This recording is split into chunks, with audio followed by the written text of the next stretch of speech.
Hello, listeners. Yamina here. Welcome to the Dr. GPCR podcast. If you're watching or listening to the podcast on YouTube, you might be wondering, what am I doing in front of the camera? Well, the podcast, Dr. GPCR podcast, started 4 years ago, and I thought it was time for us to do something differently. Therefore, from now on, the introductions and outros of the podcast will be recorded with the camera on. Before we dive into this episode, I have a few announcements to make. First, I'd like to talk to you about the Dr. GPCR University that we launched in February of 2024. The goal is to provide courses and content on all aspects of GPCR research to support you, our community. We kicked off the first course of the university by partnering with Dr. Terry Kinakin, who taught a class about applying pharmacology to drug discovery. The class was a great success. Mark your calendars for May 9th, as we are partnering with Dr. Sam Hoare, who will be building on the concepts taught by Dr. Kinakin and will be showing you how to analyze your data. The course is split up into 4 modules. The first module will be about analyzing concentration curve response data. The second one will be about analyzing agonist pharmacology data. The third one about antagonist pharmacology data. And the last one will be focusing on new dimensions of activity, including allosterism and kinetics. Learn how to handle allosteric modulator data, how to best analyze it and quantify activity in support of medicinal chemistry and target research. Please note that we are very excited to be offering 5 complimentary individual spots to anyone who would like to join the course and lives in a developing country. This will be on a first come and first served basis, and if you'd like to join Dr. Hoare's workshop on any of our next classes, we'll make a Google form available to you. I also want to take a moment to highlight that if you are in a developing country and you would like to access all the content in the ecosystem by getting a Dr. GPCR Ecosystem premium plan, we do offer a 90% discount on this plan. If you'd like to take advantage of this offer, or if you are facing financial hardship and even with a 90% discount, you are unable to join us, we invite you to email us at hello@drgpcr.com. We are here to help. The second announcement I'd like to make is about the Endocrine and Metabolic GPCRs meeting. What are you doing April 22nd and 23rd? Join me and our GPCR colleagues for the inaugural edition of the Endocrine Metabolic GPCRs meeting taking place in the UK. This event will bring together scientists from both academia and industry to exchange data, technologies, and ideas in the field on endocrine metabolic GPCRs. This meeting is organized by Bioscientifica and endorsed by the Society for Endocrinology. I'd like to say a special thank you to Professors Eileen Hanyalolu, Davide Calibero, Dr. Caroline Gorvin, Dr. Alejandra Tomas, and Professor Peter McCormick for putting together the scientific program of this very exciting meeting. The third announcement I'd like to make is for you to mark your calendar for this year's Dr. GPCR Symposia. This year, we're holding 3 events, for which we have planned talks, poster presentations, and panel discussion. Anyone at any level working on GPCRs or related proteins is welcome to give a talk, as we aim to democratize our events. If you have a story that you'd like to share in the form of a poster presentation, you're also welcome to join us. It doesn't have to be a full story. It doesn't have to be a full poster. Just bring in a couple of slides that you can use as a visual aid to discuss your project with your peers and colleagues. March 15th, this year was when we held the first Dr. GPCR Symposium, and we talked about GPCR activation and signaling. It was a great success. We've had almost 100 people join us for the entire length of the conversations that we had and the talks that were presented. The next symposium, however, will be on June 7th and will be focusing on structural insights into GPCR activation.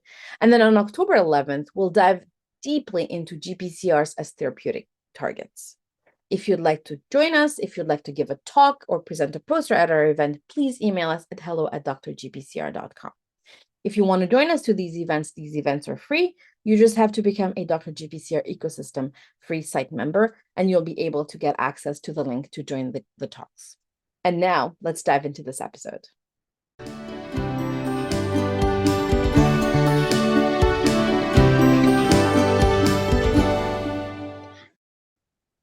everyone. This is Yamina from Dr. GPCR, and this is the second episode I'm recording with Dr. Arthur Christopoulos. I'm very excited to have you on again, although people don't know this. I'm gonna sell this out right now. We just recorded episode 1, and this is episode 2, 5 minutes later. That's true. That's true. Pleasure to be back. And I don't know whether it's a good thing or a bad thing. There's a lot of people. Oh no, not Arthur again. No, I think the response will be finally, Arthur. And that's sweet. I apologize that I couldn't have done this earlier. I know when you started this, I was one of the earliest people you contacted. I remember, and that's I did want to do it, but that's the time when both I became dean and COVID hit. So, and then it just went to crisis mode. Thanks. So I'm coming up to my 5th year, which is my first term as dean now in August. So we'll see what happens next. But I owed you this. I owed you this from a long time ago. So you're getting a double hit. Thank you. So I kind of guilt tripped you then into doing the 2 back-to-back episods, so maybe 3. I guilt tripped myself. My yin and yang T-shirt that I showed you just before was it's all about reciprocity, right? So it's telling me you should have done this. Come on, All right. So in the first episode, we talked about your career, how you started out, how you built your lab, your mega lab, or this very interesting concept with Patrick Sexton. I think it's worth clarifying now. It's not a mega lab anymore in the sense that there are individual labs that have budded off from that. But because a lot of the people that we've trained said it's very important to ensure that they have their independence and they are independent, they're seen as independent. That is actually one of the challenges actually of that kind of model. Because if you think about some of the people in the field, there's no issue about them as being field leaders, whatever. But internally, there's that internal, level of potential insecurity or even imposter syndrome. I had it when I became dean, right? So I trained with you, but I'm still in the place where you are. But I've got my own lab, so it was psychologically. It's more psychological than anything to ensure that no, you are independent in every which way, and you can build your lab in any which way. Just the only thing that we ask is that you have to retain the culture of what we've used, of what we did, because that's the culture of the whole faculty, not just drug discovery biology, which is the thing that we came from. That's the only requirement is the culture. And in fact, if you're like a really big name and a really famous scientist and you've got a lot of money, you come to my faculty, I won't take you if you don't buy into the culture, because one person is enough to be toxic. So it's an important message. We can have a full podcast episode about culture, yes, which we're not gonna do now. But I think the way, obviously, I've never been to Australia. The perception that comes out of it is really this not one large group, but this large team where you have groups working independently, but at the same time have the opportunity to collaborate and use each other's scientific resources and being able to go across the street and say, well, across the hall, I don't know what the structure is physically there. To say, hey, I have this idea, what do you think? And should we be collaborating? And one group has one set of tools, the other group has the other set of tools. And you kind of remove the barriers from that siloed. We can do more, but and that began with my predecessor, Dean Bill, who obviously got rid of departments, but he also saw where the gaps were in the institute that he was trying to build at the time, the Monash Institute of Pharmaceutical Sciences, and there was a big gap in biology. And so, it's like add water and mix. Add water, mix, whatever. It's like recruit a pre-made GPCR lab that's really, really big, and that can help. That can help lift up the existing biology and merge, and that's how it started. And now that's grown so much. Like one of our themes is bigger than the entire institute when Bill started it, for example. That's how big the place has grown in different areas, in chemistry, in formulation sciences, in lead optimization, not just in medicine use and safety. That's clinical, not just the GPCR work that we do, but it's that critical mass and that we've been able to retain.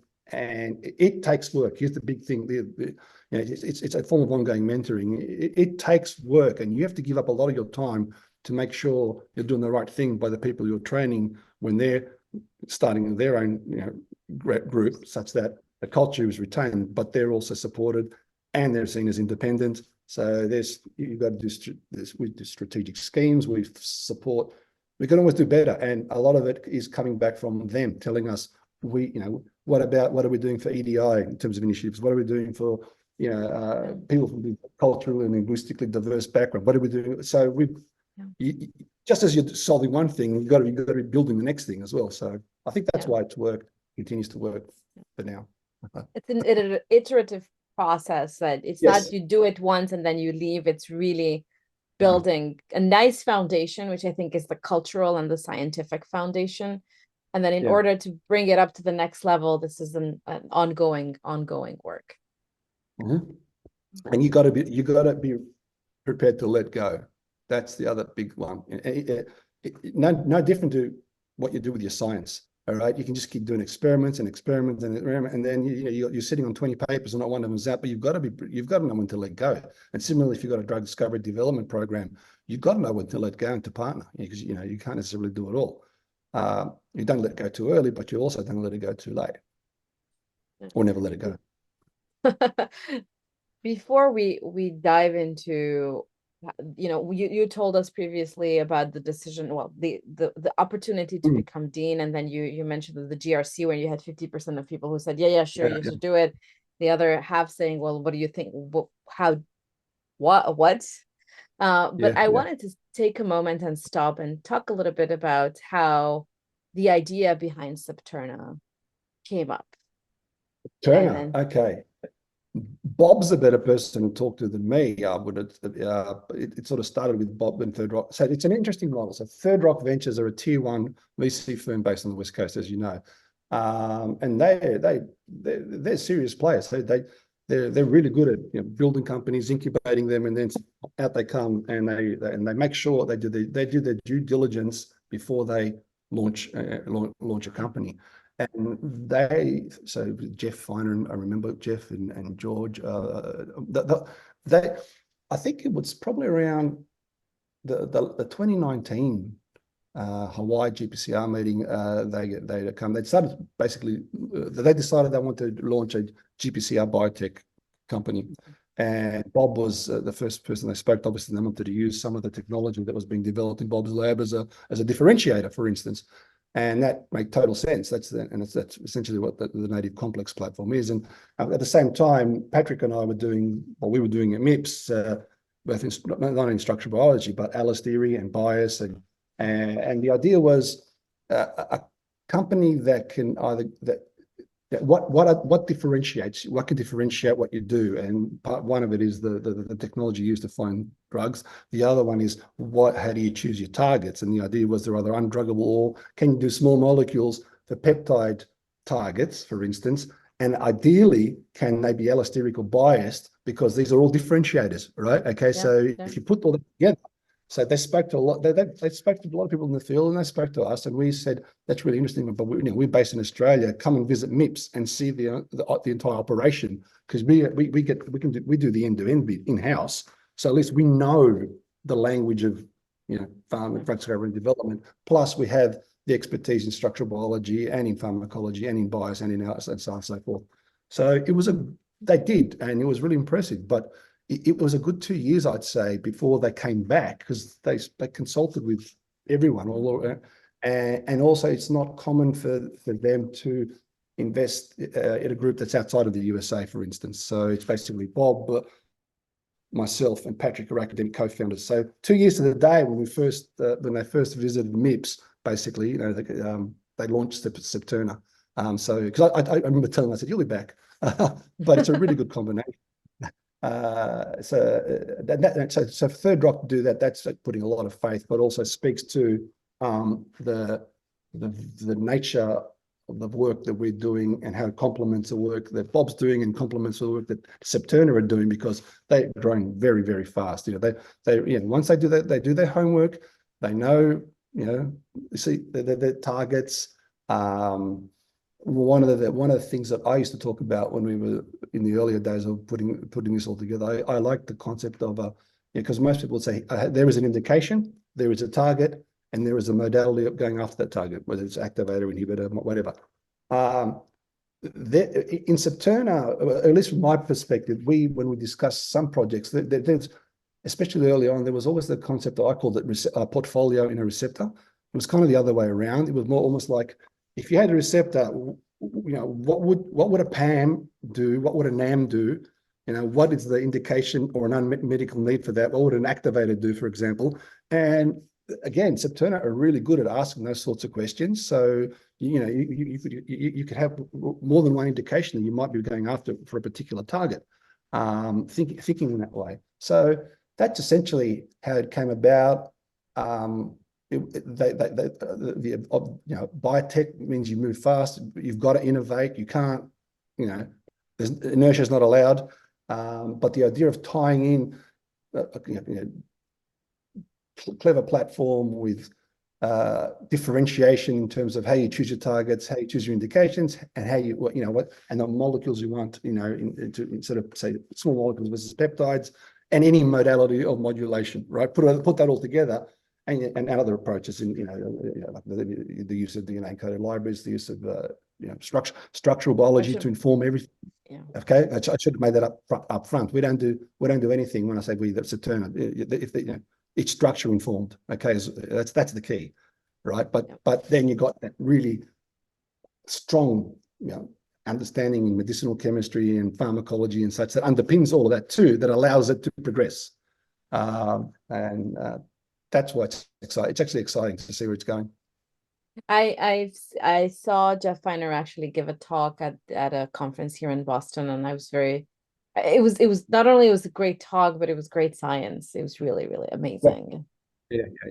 Jeff is great because every time I've spoken to Jeff, yes, he's CEO of but he's very pragmatic. They very pragmatic. We talk and we just say yep, as opposed to to and from, or whatever. They're very, very easy to talk to. Well, I think that's the nature of the biotech world, the nature of the VC world, where, and you mentioned this multiple times, this differentiating factor, which is important. And I think even in an academic setting, thinking about what differentiates you, your science, your university, your department, your lab, is key. Yep. And that's we've had multiple pharma collaborations in the past. We've had I had a 10+ year deal with Servier where we funded up to at one stage, nearly 20 or so positions in the lab doing drug discovery research with them as well. So we'd learned a lot about different aspects of the process and how to work with whom. But we're at that stage now, basically, especially Patrick and myself. We're at the stage where we either do our own company or we just let others do collaborations and contracts and such, whatever. So Septerna was came at the right time because Patrick or ourselves were looking at essentially doing something like this, and so why compete when you can combine? Agreed. All right, so let's talk about COVID and becoming dean. So, oh geez. What I'm interested in, it's not only the story, but it's also the lessons learned along during this period, and also what you've learned, if you could share some wisdom. Okay, I'm interested in hearing first, so you're at that DRC, you get 50-50 response rate, or what happens after that? This could go in multiple directions, so we'll take a step back. So you mentioned two things. You said Dean and you said COVID, and I think let's talk about Dean, right? Because there's layers within layers behind that one.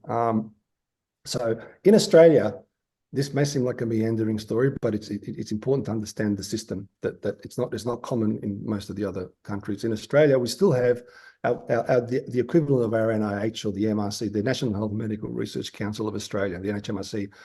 They are the major medical grant funding body the ARC, the Australian Research Council, is the equivalent to the NSF in the States, for instance, they're the other one. They also have schemes where they provide salaries for fellows. So you can be it's a competitive scheme. So from the day I came back from a postdoc within a year or so, so in other words, you don't only apply for a grant, you can also apply to become an NHMRC fellow, which is very competitive, and it's prestigious because you've got to be up there. So both Patrick and I were NHMRC research fellows since 2002, and Patrick before that. So, and even now, Patrick and Denise and such. So we were never tenured academic staff. To this day, I don't have tenure, right? We would go to the government every 5 years and say, please, sir, can I have some more? You put in a grant for your salary and a grant for your grant.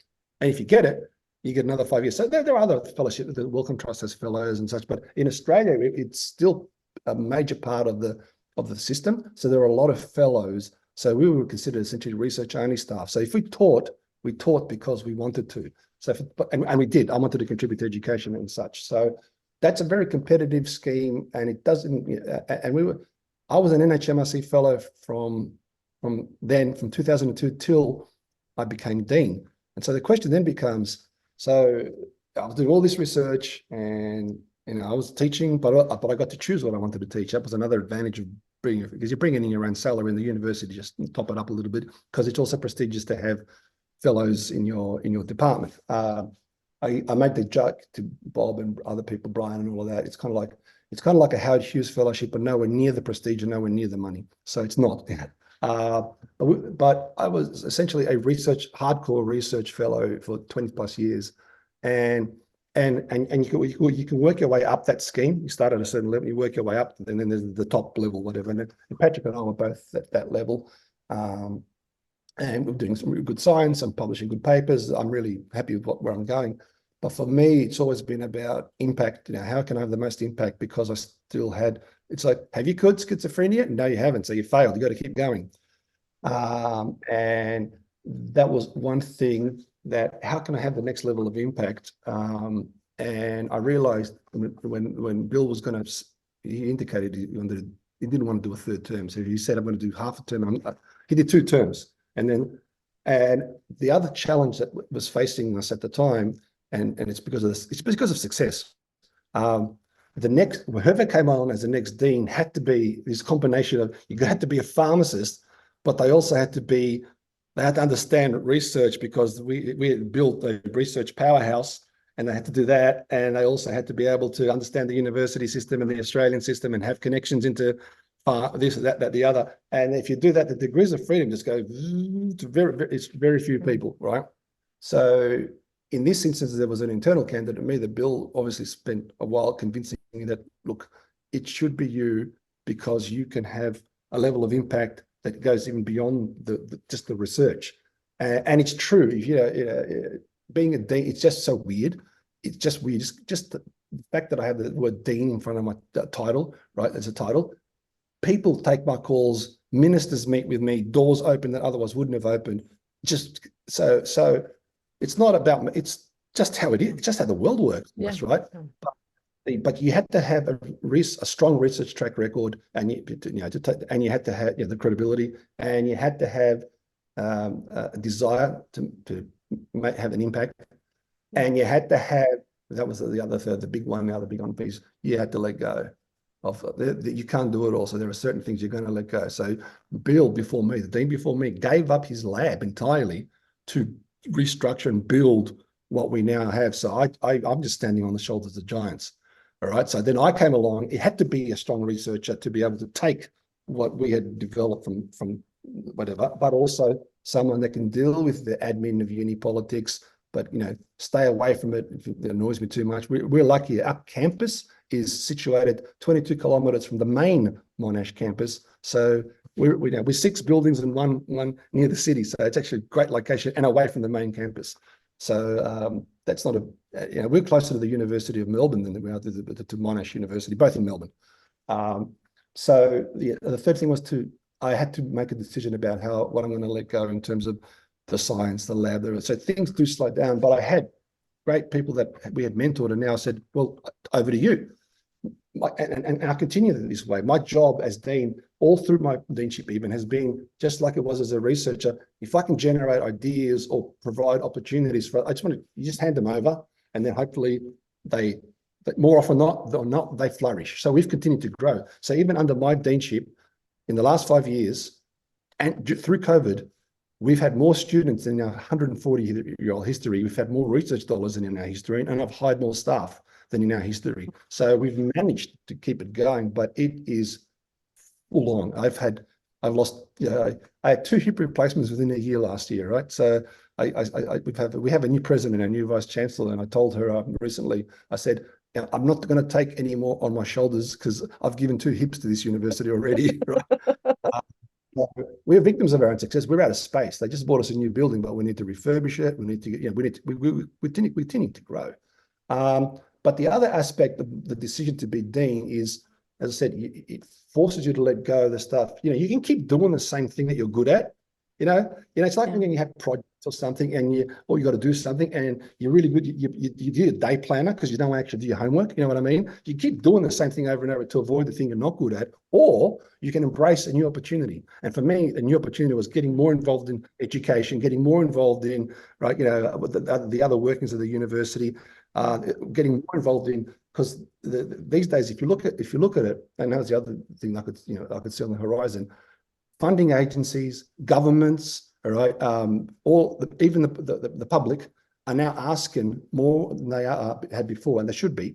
What return am I getting on the investment that I'm making into you and into the research that you do in your university or whatever, right? They're our stakeholders, and so the world now is more about global challenges, right? Yeah, big missions, and working across universities, precincts, nationally and internationally. And that was the other thing that really interested me, because I could see that's the way of the world. That's where it's going. That's before COVID. And so as dean and as a researcher background, and I can embrace these new opportunities because they excite me just as much as Alice theory does. I like not knowing things and then trying to find out about them, and that's kind of what in the end made me decide to take on the role, because I felt like I could give up enough to learn new things and also have more impact than I ever had before, right? That's when but it took that long to decide. And then, of course, you take the job and straight away you've got imposter syndrome. That happens all, right? And then COVID hit, and COVID hit. That was a blessing and a curse. And so that's the COVID bit. The COVID bit is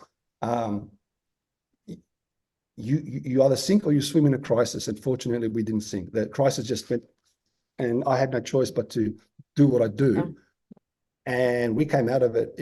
It cost me a lot health-wise, but it turns out I'm good in a crisis. So, and in a way, it also compressed more years of deanship into first term than normally would have otherwise. Normally, I'd be out there, otherwise you'd be pressing the flesh and going to this and doing that and meetings and this and that. But COVID basically was survival mode while we grow. And in fact, we were the only faculty in the university that were able to do it, because the whole sector in Australia was hit hard with the closing of the borders and everything lost it. And we're still digging our way out of it. But our faculty was the only one that actually didn't lose students and actually grew. But it came at a cost to everyone, because we all had to pull together. We had to get research fellows, for example, helping our teacher, traditional academic staff, whatever, in whatever way they could. Can you contribute to this? Or even, I remember at one stage early on, I sent out an email asking people to volunteer if they were prepared. Could you just fill out some spreadsheets for academic education staff that have to be doing all these things from Zoom from morning to night, because you can't, working from home. And I go, and realistically, you can't tell me you're going to be writing papers and grants all day from 8 in the morning till at night as a researcher, right? So maybe you can, and we had people everyone put their hands up. So that was really pleasing to see, because you can't order someone who's one type of position to do something else. That's one university that actually tried it. That was dumb. They got in trouble. But if you have the right culture, you just ask people to help other people.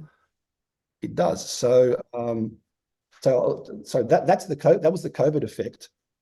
But so it compressed a lot, and I learned a lot very quickly, because it was a constant crisis mode, and we're only coming out of it now. So now I've got to start thinking about about the next steps, although we've got some new initiatives. But going back to the Dean thing, what I've explained was how I got to decided to make the decision that I'm going to throw my hat in the ring.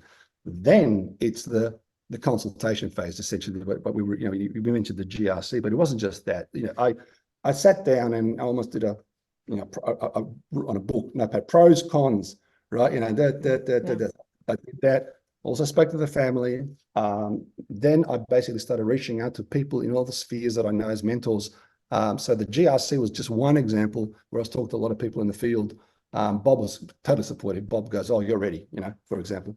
But there were other people in the pharmaceutical field, in the pharmaceutics, in the pharmacy field, a lot of others that I spoke to as well, and a handful within the faculty, because I didn't want to give it all away. It just that there are a couple of people that I had decided that I can't do this job if I don't have this particular team around me, because I know how I operate. I'm not a micromanager. I'm just right. So I spoke to a couple of key people in the faculty in confidence and said, "Look, if I do this, would you?" And no, and they said, "Yeah, we'll stay. If your dean will stay, whatever." I needed to know that before, that as well. So it starts, the personal journey, the colleagues, the treasured colleagues, like Patrick was the first person I spoke to, because before that, we started that drug discovery biology theme that I mentioned earlier, that big, me, Patrick and Roger, but not long into it, we absorbed all the biology aspects of the institute into the theme, and then went into the theme leader, and we were initially running it as co-leaders, but after a while, we stepped back and Patrick stepped up and he became the sole theme leader for 9+ years. Now, let me tell you, now this is a research fellow, so he's not employed by the university per se, other than he is, but he brings in his own salary to do research, to stay at the top of your game. And every 5 years, you got to go out and ask for your whatever. And he volunteered to become essentially a head of department while being a research fellow for 9 years, and he did it, right? And then he got to the point where he had enough. And then I stepped in for the 1.5 years before I became dean, and I was the head of the theme as well. So you had two fellows that are competitively funded to do research, running what is a department. That's never been done before or since, to my knowledge, in any type of university, right? But that was important for me to gain a bit more leadership experience anyway, because I was already thinking about becoming that I might want to go for the deanship. And also Patrick had done so much, and he needed a break. So I spoke to him first about the coming on as theme leader, because he was going to step down no matter what. And I said, "Look, how about I step in?" And he's going, his concern was always like, "Sure, this will kill you." And I'm like, "No, I'm thinking about it as a leadership experience to go on to the next step." And then obviously I threw my hat in the ring, and I spoke to Patrick and a few others within the faculty. There were only two very important people in the faculty. The actual director of MIPS, his name's Chris Porter, so he's the director of the institute. So and Sue Charman, who runs out one of the other things, the Center for Drug Candidate Optimization. They were the first two people who are like amazing scientists, really world-class formulation scientists, ADME PK, the drug delivery. I mean, whatever, the lot, right? They were the first two that said, "Are you crazy?" They're the only two. Everyone else was encouraging me to do it, but they said, "Are you insane?" I go, you're sitting there, you're publishing in Nature, you're doing this, you're doing that, and you want to take this. And I really appreciated that, because that was the first concern. Someone at least saying to me, "You're a really good scientist, and you got so much more to give. Are you sure you're ready to, will your brain atrophy if you took on this?" And I realized, yes, I don't want to do it in a sense where I would give up a lab and just be an administrator. Absolutely not. That would kill me, right? I'd have to maintain my finger in the research pie somehow, and that is, it will slow things down, because I'm often the rate limiting step, but I'm also not leading it as much anymore. I'm just happy to generate ideas and let them go. But that was important. And then I started colleagues in the field, as I said, in the GPCR field, in the pharmacy field, and that's where I was getting similar sort of reactions. Now, half of them were like, "Are you crazy? And the other half were like, no, you can do it, but as long as you're doing it for the right reasons, for you, as much as anyone else, right? Yeah. No, That was it. it does sound to me that you've reached a certain stage in your career where this opportunity came up where you could learn something. There is this image that circulates a lot, oftentimes on Facebook, I think, when it says, your comfort zone and then magic happens here. Yep, You that's know, it. We've stepped off the ledge that many times and we've been successful that I don't question it anymore. That also helps get rid of imposter syndrome. That's why I did it. I basically said, for me, it's just another exciting research area, if you want to look at it that way, but it's taking something else on that so even a lot's happened to me in these 5 years, a lot, particularly health-wise, but people have asked me, and to this day I say, I do not regret making that decision, but it was an agonizing decision for a reason. But I don't regret it. And, and it's also shown that it wasn't, as I said, I think in the previous podcast, it's not just me, because it's not just Bill, because it's, lightning's been striking multiple times in our faculty. So it's the culture that we've engendered. So I'm hoping that's going to keep going. And yeah, it's like, I don't regret it, but that's why I took it on. The other bits I'm learning, and Monash Motters and Core Empire, I'm still learning, or something like that, right? So I'm still learning, right? Otherwise I can just I can talk about Alistair, publish about it till the end of time, but we're still doing it. I'm still trying to cure schizophrenia. And even this position is helping me. We've launched a neuromedicine center because I was able to, pull a lot of parties together and talk to politicians about this. Now we're trying to link it up with other universities and other institutes and go nationwide, right? And then bring all the neuro stuff under one banner, but bring the clinicians together with their behavioralists, with the lived experience people, with, welcome trust, all these things. I would never have been able to get to do a lot of this stuff because I don't have, unless I had this position. And then I get the president's ears, but also other people's ears outside of the university. And every week brings something new. Not always good, but it's the kind of challenge I needed. And I have a colleague of mine, a friend, sorry, he's a philanthropist, and he said to me, everyone has 3 stages in their lives. And I thought about 3 acts. And I thought about that, and I go, yes. So the act 1 was the research fellow. Act 2 is the dean. So now I got to start thinking about act 3. I can already sort of see what it is, and it's more, well, Septurn is a clue.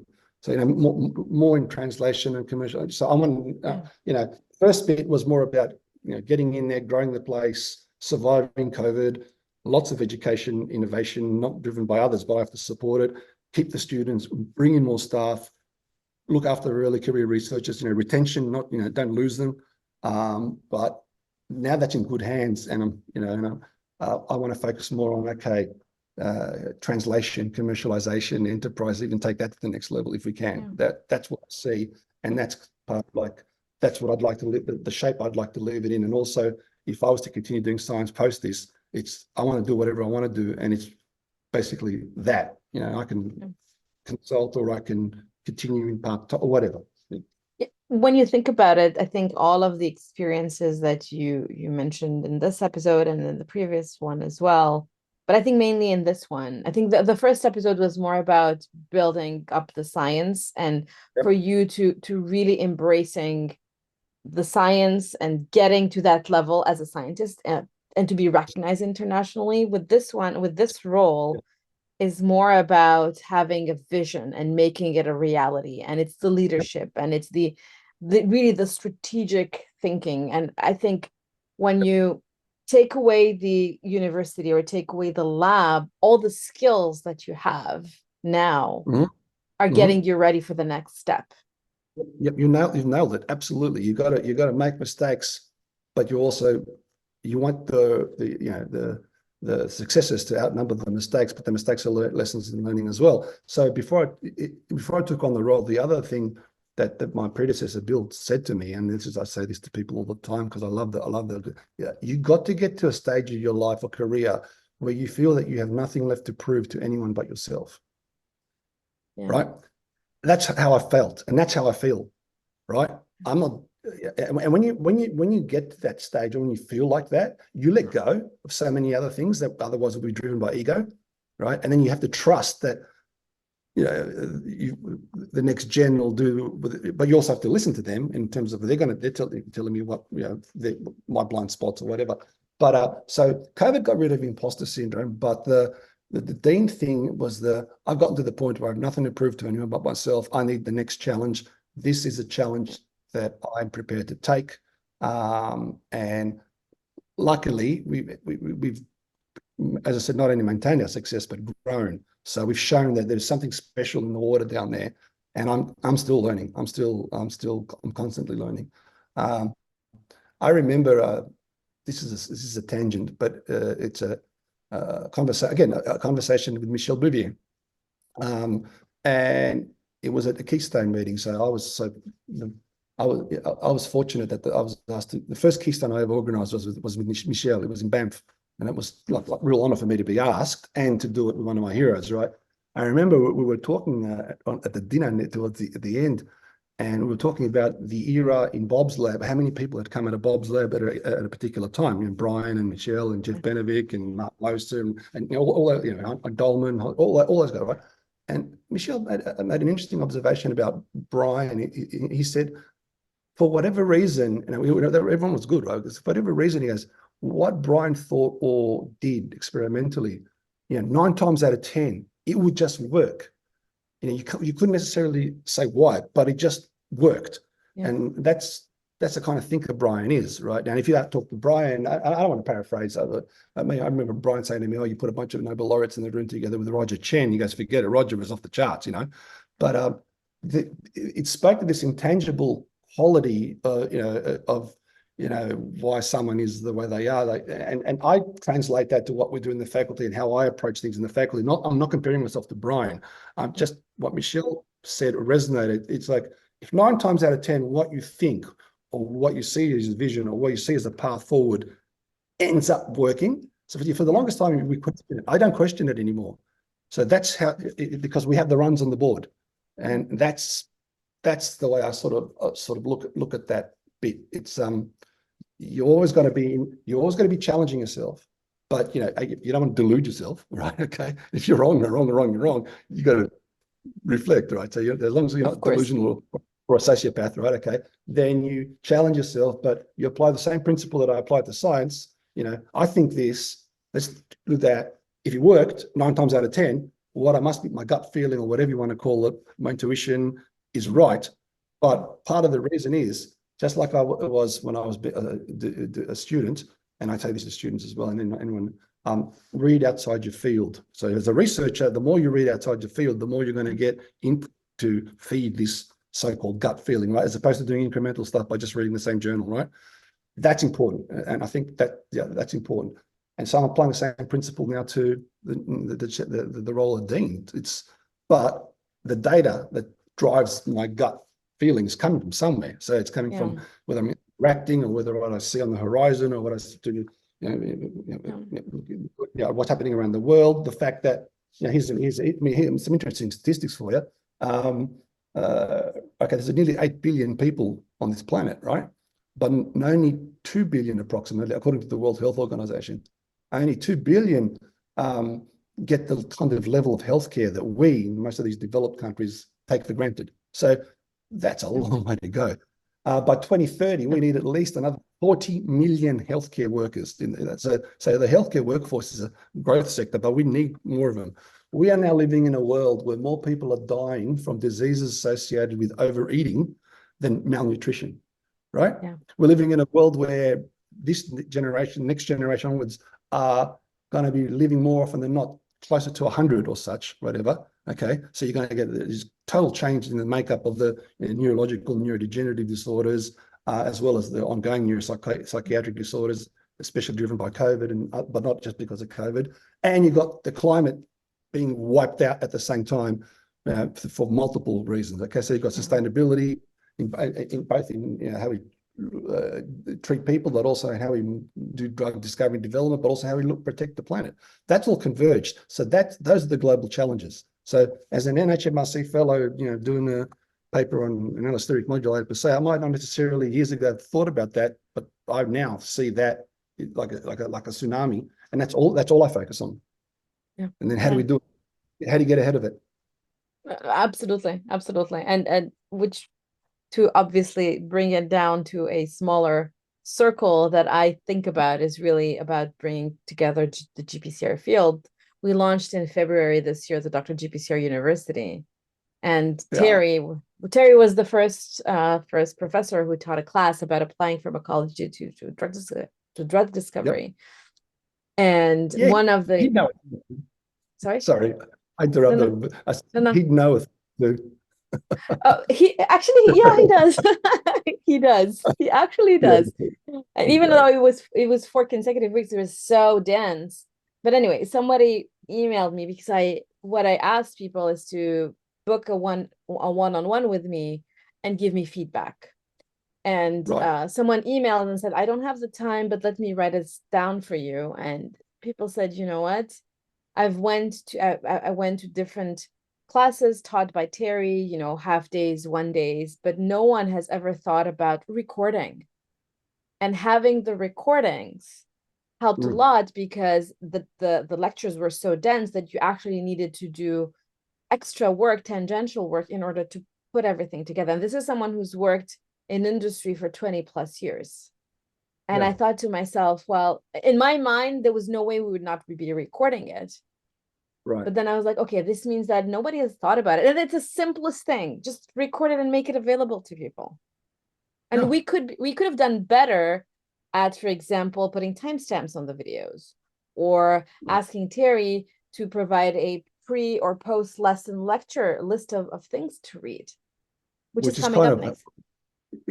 what we do as well, by the way, in terms of the way we approach teaching. That they got the homework beforehand. Then there's the actual session. Then there's the reflect on what you just learned bit. Yeah. Yeah. Yeah. Terry actually, Terry was an adjunct in my faculty as well a few years ago, when Patrick and I were running DDB, and he actually did come down. We brought him down, and he spent the whole week there, essentially delivering a week's worth of drug discovery development lectures to our institute. I mean, that was just fantastic. Yeah. Yeah. But had I not gone through the pains of not having this available, or Mm, you read a paper, it's one thing, but when you have someone who's done it, who you can talk mm. to and have a conversation about it, makes all the difference. And it So might be a small little thing, but I think it's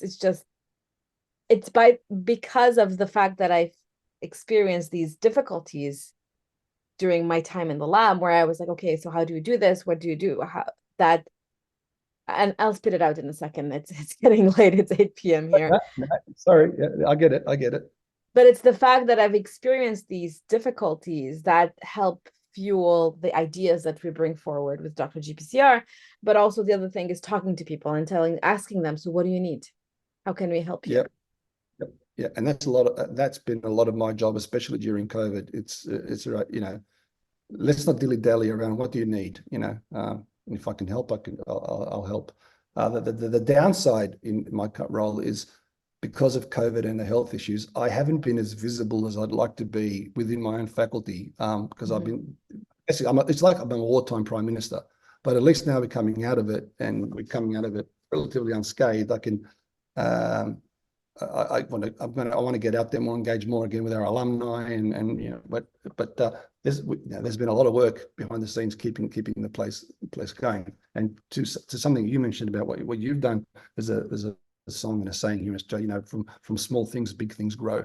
So we all have to face our crucible before we make a decision that takes guts. I mean, the whole Alice theory thing. I mean, I guess that might be a separate conversation, but why I did what I did, how I ended up where I ended up, what decision I had to make, which is atypical, and I ended up becoming known for what I'd started doing in my PhD, and that's not that was a big risk, and we can talk about that either now or later. In in a Depends on what. in a couple of seconds, because we're coming up on on Okay. that on that Okay. time. So no, I think this was amazing. you kind of alluded as to what's next for you. I'm assuming your tenure, well, the deanship ends Well, soon.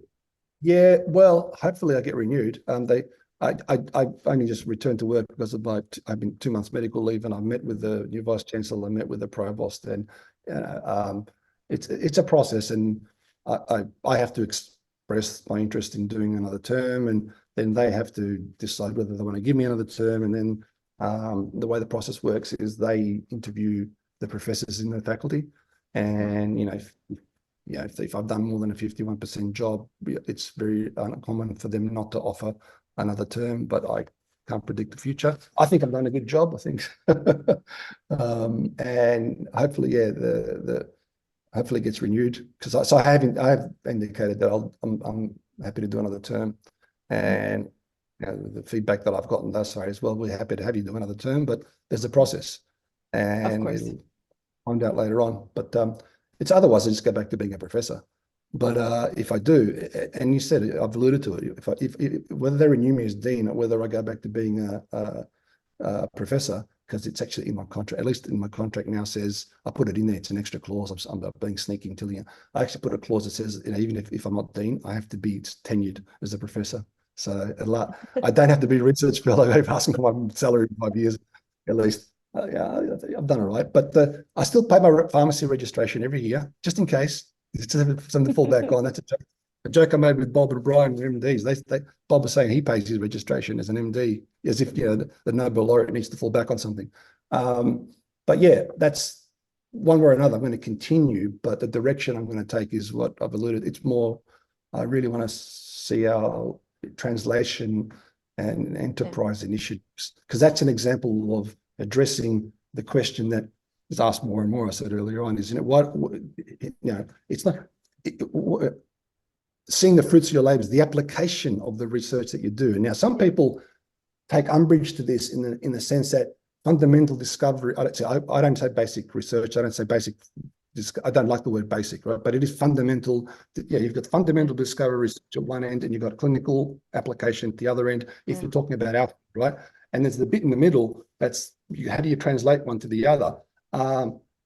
Fundamental discovery research in and of itself is impactful if you're doing great research and it gets that, it is having an impact. So it's not a zero-sum game, and they're not mutually exclusive. It's just that I'd like to bridge the two more actively, at least in what we do in the faculty and ideally across the university, because I think that's not done enough.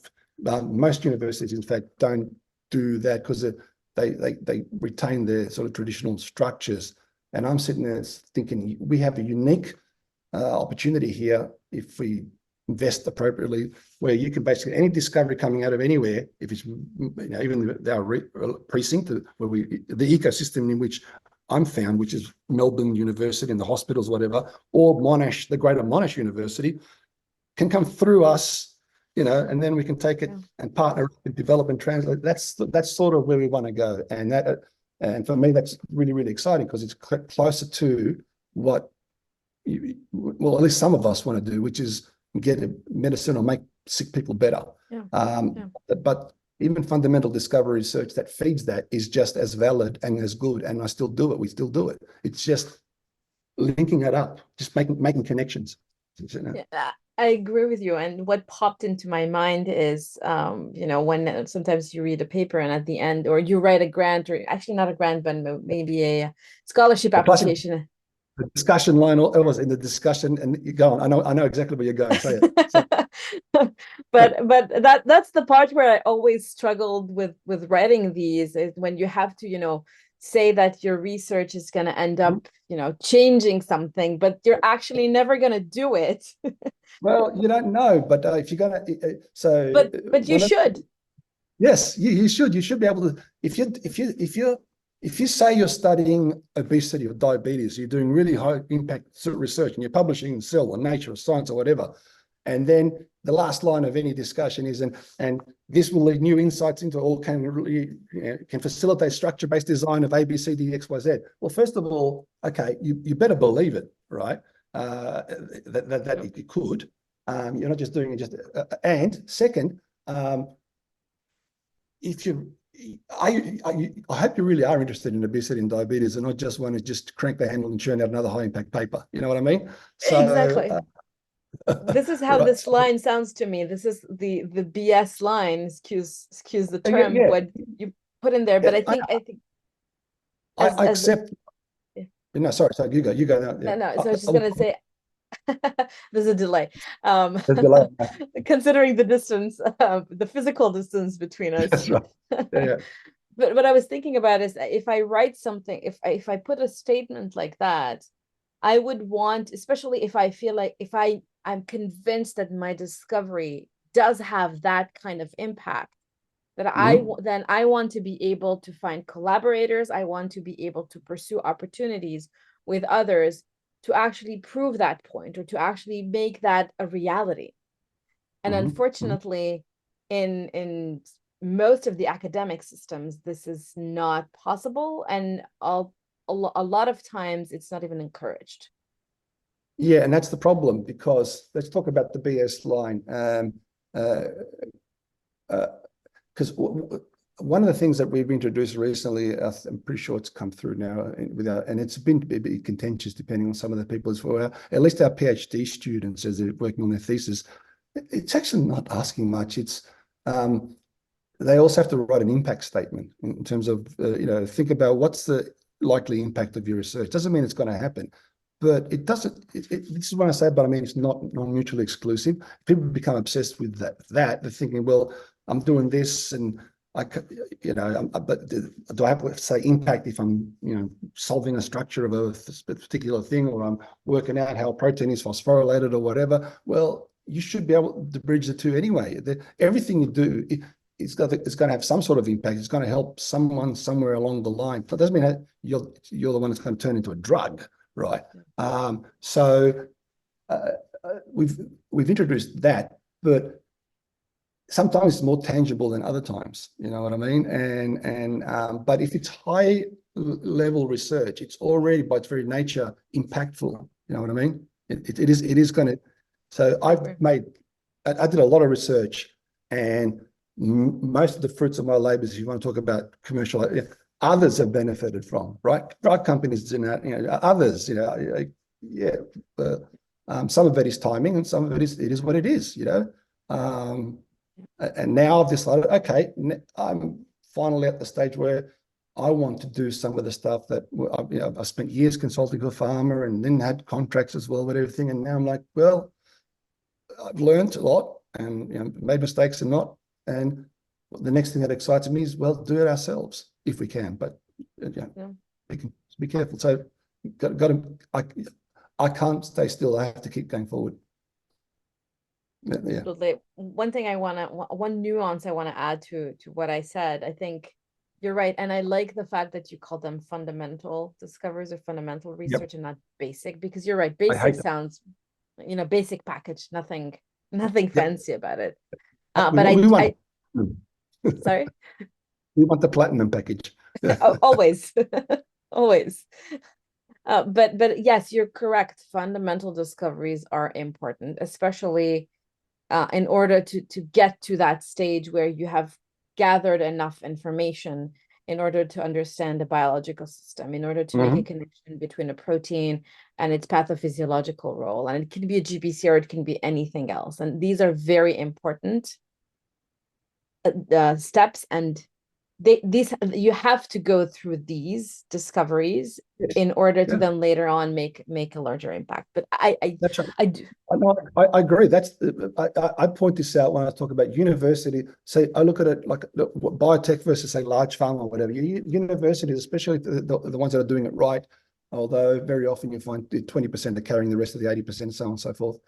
They're the bastions of innovation. And that fundamental discovery research is the innovation that it could take 20 plus years from then to be translated to something, whether it's a new type of airplane or a medicine, right? And the problem with certain sectors, governments and such, often don't think in those timelines. They think in terms of election cycles.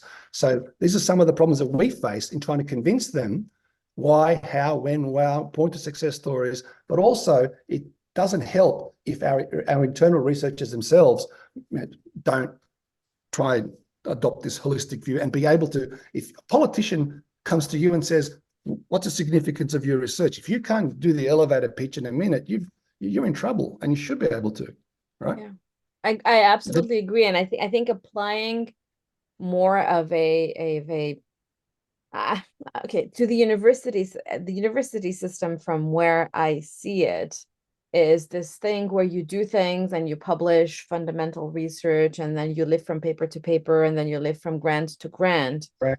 But I Yeah. think we would be moving forward faster and more efficiently and being more impactful at the university system level if the system would be slightly tweaked and have the biotech or the biopharma type of Yes. way of thinking about objectives and way of thinking about work. And I love process development and I love making processes efficient. And I feel like at universities in general, making something efficient and actually even developing a process can be problematic because the system is the way it is. Yeah, there are yes, yes and no. In the sense that there are places that you can point to that are doing it right or going that direction. I mean, we're trying to do it, but you got to bring the rest of the university along. For example, there are certain areas where the processes are so inefficient and so slow and so much inertia that it's crazy. But there are other areas where we're extremely efficient. And they love talking about efficiency, by the way, but you can only be so efficient before you actually need more help anyway. But the concept of so here's I'm trying to work out what I'm trying to say without getting in trouble. The traditional academic view, or the way traditionally view academia or something like that, has been these as I said, they are bastions of innovation, but they're the ivory tower academic, I just want to do my grants, I want my papers, I want to think great thoughts, leave me be or whatever. A lot of these people, there are more entrepreneurs within universities than people realize at different career levels, right? But part of the problem is for too long, because everyone at the top wants to treat every faculty, everyone equal, they're a bit too egalitarian. And I'm saying it I don't want to be mean, I guess the flip side of what I'm trying to say is universities have traditionally, a lot of them, been scared to pick winners, right? Like if you do a bike tech or a company there, because you have to prioritize. That's what I'm talking about, global challenges. So Monash is going after these global, what makes it different? You've got to pick an area to put your eggs in your basket and say, we're going to go after that. Hopefully we're right, but then we're going to put more resources there. Doesn't mean the others lose. Right. So what I'm saying is we need a bit more top down rather than the traditional approaches. It's all bottom up. Let it all happen organically and let it bubble up and see what goes. And some will sink, some will swim. I think no, we do need and that's what we've been doing in the faculty, putting a bit more. These are the strategic priority areas. These are the therapeutic program areas where already we have a critical mass. So we're going to focus on them and put resources into them. So don't be offended if you're not doing that, because whatever you're doing, as long as it's good, we will still support it. And then that could become the next program area. But it means you have to, I said, the traditional view is leave me alone and treat everyone the same. And, why have they got money and we don't have money or and such and such? But that's, imagine a company running like that, right? Where, it's Wouldn't just last long. wouldn't last long, especially so I think that's where universities have to go. I mean, Monash are trying to move, but they're Monash is the biggest uni in the country. I think you can do it at the faculty level, and we're showing, at least our faculty showing how it can be done at the faculty level. And then whatever we learn from that, the idea is to try and transplant it to other areas of the university if they want to, and other universities. So it's very funny how our faculty, which in particular the Institute MIPS, we're seen by other universities and nationally and internationally. We've got so in the QS World Rankings, right, in 2022, the QS rankings by subject, Monash was ranked #1 in the world in pharmacy and pharmacology, and Harvard was second, and Oxford was third. And so it's really interesting because neither Harvard nor Oxford have a pharmacy school. So kudos, they played the pharmacology medical angle. So we're #2 again now, but in the last 7 years in a row, we've been 1, 2, or 3 with Harvard and Oxford, right, in pharmacy and pharmacology for the last 7 years. So that says something, right? And we're the highest ranked faculty out of university, out of any discipline in the country. But that took years to build, but it also shows that if you get the culture right, you can do it. Yeah. None of this is easy. This is not No, a snap of your no. finger and Oh no. including the culture. I know, and that's a significant part of my job as dean is to try to protect the culture that we build and have the next gen take it to the next level, and also do my best to show them my learnings, or this works, this doesn't work, and at the same time deal with the broader university and the rest of the university to ensure that we're given the opportunity to, because there are competing demands to the vice chancellor president, just as there are to a dean. You've got to prioritize, but you have to explain at least why. I think the most important thing is that, set expectations, explain. Don't just drop bombs on people, you know what I mean, or react. So a lot of my job is to, as I said, protect what we've built and constantly make the case as to why should you invest in us instead of, say, a new campus that's being built whatever. That's No, I agree. Goes back to that Venn diagram. Yes. If you can. Yes. I think you drew it last time. I don't know if you still have it. I think we need. I drew it for you. Yeah. All right. Before we go ahead. No, that's No, I was what just I'm going to say. So what Sorry. I wanted to be, no worries. What I wanted to close this section with is, you mentioned the word culture multiple times. So I'm curious, is what are the principles on which the culture that you've built are? What are those principles? What's important? Well, how long do you have? We can talk about that. That's a whole. Well, I mean, the first the word that first comes to mind. I mean, we've discussed the differentiation, but that's not. That is. So when I talked about differentiation, impact, and interest, that is essentially me setting an expectation of what if you come here, these are the things that you have to be able to tell me. Like, that's kind of like, why are you coming here? Why aren't you going somewhere else to do A, B, C, D? And you have to be able to fit that Venn diagram. So that's part of it. That's part of the DNA of what we build. But in terms of so that actually is part of the culture, right? You have to buy into that aspect of what we do, right? But obviously, the first thing that comes to mind is generosity, right? Generosity of time and generosity of thought. You have to generosity is first, because if it goes back to the previous podcast when I was saying greatness recognizes greatness. What I meant by that is you can spend as much or more time talking to a PhD student at a poster than you would to a Nobel laureate, because you see it and you're really interested and they're really interested, and it just becomes, then it's natural. Okay, so part of it is really generosity and thought of time. So in other words, and there are multiple ways to look at that. You can, for example, if someone joins my faculty, I would, if I get the chance, I will ask the question, as why here, why not somewhere else? That's the first bit, the impact differentiated today. You've got to be able to explain why. But then I also have an expectation, because we can't afford not to, because of the size of our faculty is a certain size.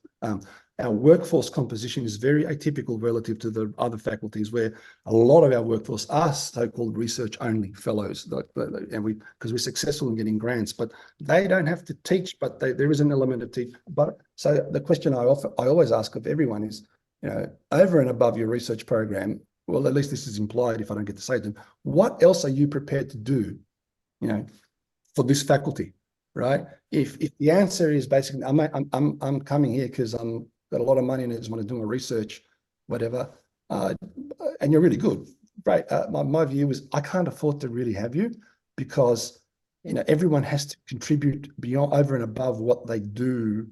But at the same time, we do everything we can to support them, resource and such. So that's a generosity bit, and that's expected from everyone, from the most senior person in the place all the way down to the most junior person in the place. That's a big one. Because as I said, because of the way our workforce is, we can't afford not to. It's like herd immunity. If anyone doesn't buy into that culture, if we drop below a certain percentage, it just devolves into individual departments, individual silos, individual whatever's. Bill did a lot of work before me, the previous dean, starting to build that and weed out people that just. So I came into something that was pretty good. But then I had to take it to the next level as a researcher coming in and saying, I'm giving up all this, I haven't been to a GRC since whatever to do this, right? So if I'm prepared to do this and try to maintain my science and try to bring money and try to get students and whatever, well, what do you got to say for yourself, sort of thing? It's a bit of an over exaggeration, but it is an expectation that, and I think most of the people get it because we see them coming up with their own initiatives. And another way of putting it is sometimes I say, treat me as a funding agency. If I'm a funding agency, just come to me with, if I get excited by an idea, it's going to get supported, right? So that's the key one. I really, it's generosity in terms of time and in terms of your thinking, sharing. You don't want to hold things to yourself. The other one is being genuine, all right? Because it's much easier to lead and or follow someone that you perceive, is genuine in what they're doing. So that's important too, I find, as opposed to sort of a manufactured politician being a leader. And we have to, and I'm always wary. I'm always looking around. Okay, when I see people support, I see so much support going on within my faculty, people with people, students with students. So I said, okay, that's looking all right. But I always, that's important. So it's generosity, it's being and being genuine, and then the other aspects, differentiation, impact, and interest. If you can't, why are you here? And if you give me an exciting answer, you'll be supported. But the other bit is understanding and empathy, because you can't get it right. So I have to also listen to, the more senior people have to be able to take constructive criticism, and not go on the attack. There are multiple elements there, but and vision is a given. Well, vision is vision. You've got to have some idea where you want to go, otherwise you wouldn't. So for example, when I went for the dean interview, I basically pitched, my vision. You get to start, you have 5 minutes and you say what you want to do. And I said, basically, okay, this is where I see us going, to breaking down barriers, bringing them more research across the precinct, across the university, linking things up, going towards translation, commercialization, global challenges, not local challenges. In terms of education, even I pitched the idea of a new master's in pharmaceutical sciences, and now that's blown up. That's taken off. Okay, more education-focused staff, because I got asked a question as well. Just pure education-focused staff, and then I said, well, yes. And then how would you treat them? Because you're a researcher and you publish in Nature or whatever. I said, I would hold them to the same standards. They don't have to publish in Nature. I would just ask, what is innovation and impact in education? Not in pharmacy or pharmaceutical sciences, just anywhere. And then how can we apply it to what we do? That's all I have to ask. And if they can't enunciate that, then they don't belong either. No, I agree. No, I love it. I love it. I'm drinking in or taking in everything you say, because it makes sense to me. And this is exactly how I think about things as well. No, I can tell. I mean, and it speaks to also, that's why I decided to take this job, because I just tried to apply the mindset that I applied in the way I do the research or grew a lab to the rest of the what the faculty does. And I'm learning, and I've learned so much from this as well, right? I've said it before, get to the point where you got nothing to prove to anyone but yourself. So give away, be generous, be genuine. Give it away. Let's see what happens. If someone does the wrong thing by you once, well, you're not going to work with them again. If they fail, it's because, okay, they learn from your mistakes and move on. Because if they're genuine and generous, it doesn't matter. You're allowed to fail, okay? And then it's just self-perpetuating. Yeah, lovely. All right, I think we're gonna stop here, because we could be talking about this for a long time. That's right. But maybe we should at some point get into this, especially when we'll have an opportunity to. I don't know. I've always thought so. Just the thoughts are just coming and scrambled in my head. But I think one thing I'd love to be able to do is bring in multiple people from the field for for a panel discussion about leadership, and Right. in science, but also in our little bubble, which is the GPCR field. And because I'm curious, for example, I look at you, I look at people like Bob and Michelle, and I wonder what's their differentiating factor, and what can we learn from it? Like, for example, when you mentioned Bob's Lab, and everyone, all these guys and gals who came out of Bob's Lab went and became very successful. I've always wondered, and maybe I should ask Bob about this too. How did he pick these people? How, at some point, it's not just chance. Don't tell me That's that right. all of the people who applied to his lab were so, it's not just lottery. There, he must have recognized something. Yes. And And he would have. I mean, that's a question for Bob, not for me. But yes, it's got. I guess from our perspective, it reflects the. First of all, and this probably applies to Bob too, but I can't. Bob would know. In fact, I know that's the case because I have spoken to him about this in the past, or he knows what he needs for a particular, a project. So if I need a protein biochemist, or do I need a molecular biologist, or do I need a behavioral person? So you start by knowing what you need for the particular project, and clearly you have ideas. That's the other thing, you've got to have innovative enough ideas. But the other bit, recognizing the talent, that's just a skill. The other, I'm not sorry, it's not a skill. It's just, I don't know what the word is. It should be innate, or you should, if you yourself have, as I said, done it enough times and have the runs on the board, you know what you're looking for. If you're looking for new, that's what you're looking for in other people over and above that. So, but even then, some do better than others, and there are also people that don't do it. I mean, that's the third part of that is that not everyone goes on to do well, and not everyone goes on to stay in academia or to become a lab head. Well, nor should they. They should just, That's the other thing. It goes back to our Venn diagram. As long as you're doing something that you really like and that you're also good at, then those skills or those things come together. And I don't think everybody should be a lab head. No. It's just not workable, and it doesn't make sense.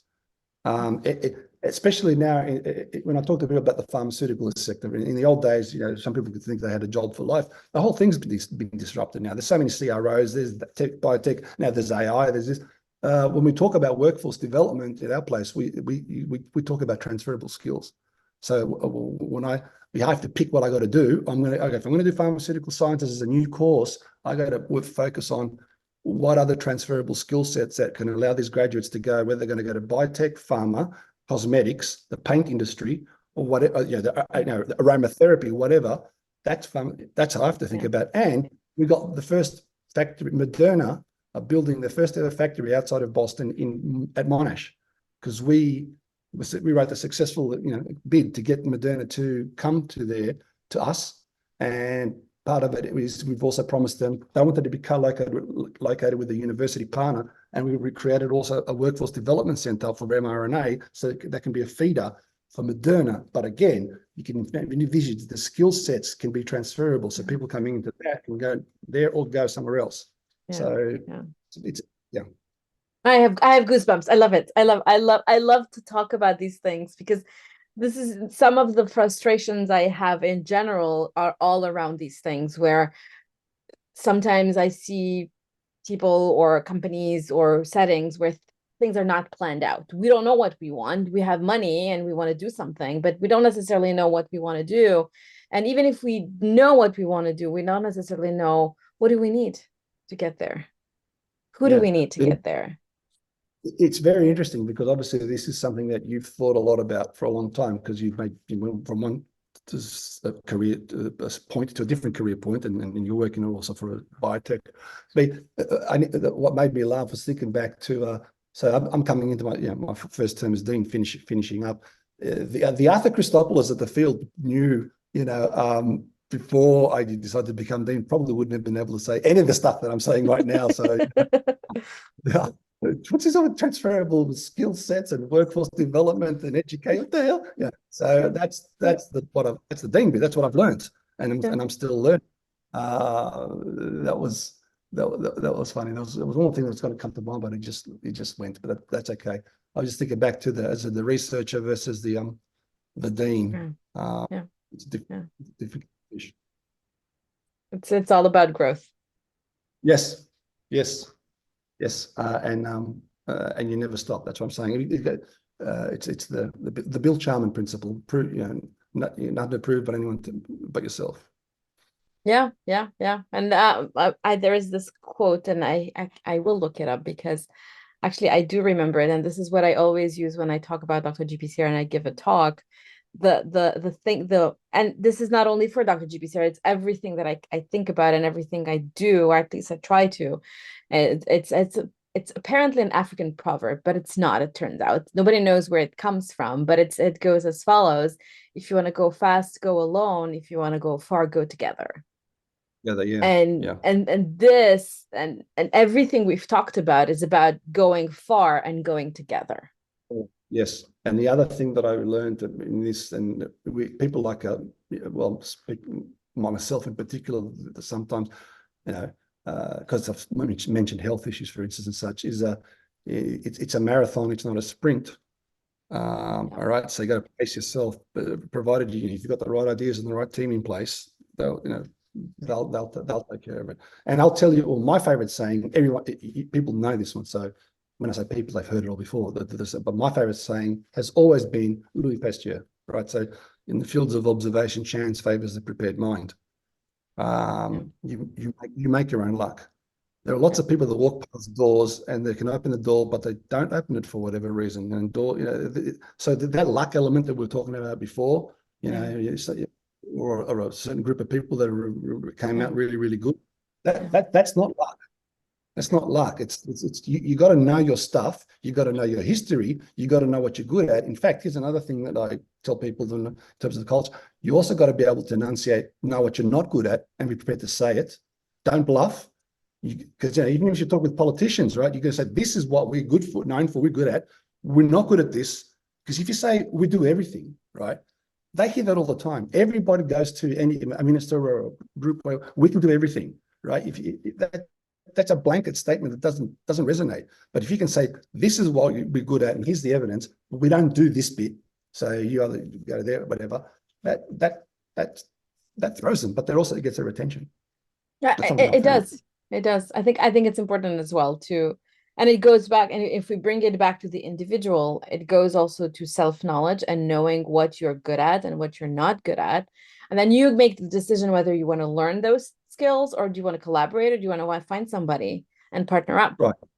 That's right. As opposed to spin the wheels and keep doing the thing you're good at just to feel good about yourself. Exactly.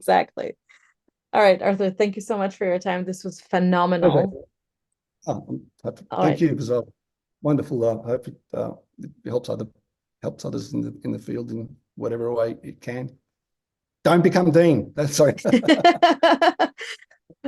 And then the next time, we can say, we can give them a competition. You should have a competition actually and say, where did the word author's theory come from? Not Alice theory. Author. Yeah, that's something. Oh, now you're giving me ideas here. Yeah, and the people at my lab aren't allowed to answer, and Andreas Bock is not allowed to answer either. So everyone knows where the word Alice theory came from, but where did the word author's theory come from? There you go. There's your homework. All right. Thank you, Arthur. Pleasure. Thanks for your time. Can I ask you a favor? Please subscribe to our YouTube channel. Many of you come back to watch our videos, but aren't subscribed. Having more subscribers will help us get you more content. Also, mark your calendars and join me and your GPCR colleagues for the inaugural Endocrine Metabolic GPCR's conference taking place in the UK on April 22nd and 23rd. You'll be able to find more details about the event on the Dr. GPCR Ecosystem under the events page. Thank you for joining us and listening to this Dr. GPCR podcast episode. We would like to thank our guests, our Dr. GPCR team, Attila, Ines, Montserrat, Ivana, Andreina, and Balint. If you like our podcast, leave us a 5-star review on Apple Podcasts. You can also leave us a testimonial at drgpcr.com and subscribe today to our monthly newsletter. If you're part of the ecosystem, which we encourage you to do, it's free to join us. You'll be getting a weekly email about GPCR news. If you want to know what are the latest papers that were published, what are the latest accomplishments of your colleagues, what are the industry news in the GPCR field, and what are the job opportunities in the GPCR field, please do join us in the ecosystem. Another great way to support us is to share your favorite program with your network and colleagues. With any questions or suggestions, please email us at hello@drgpcr.com. Until next time, stay safe.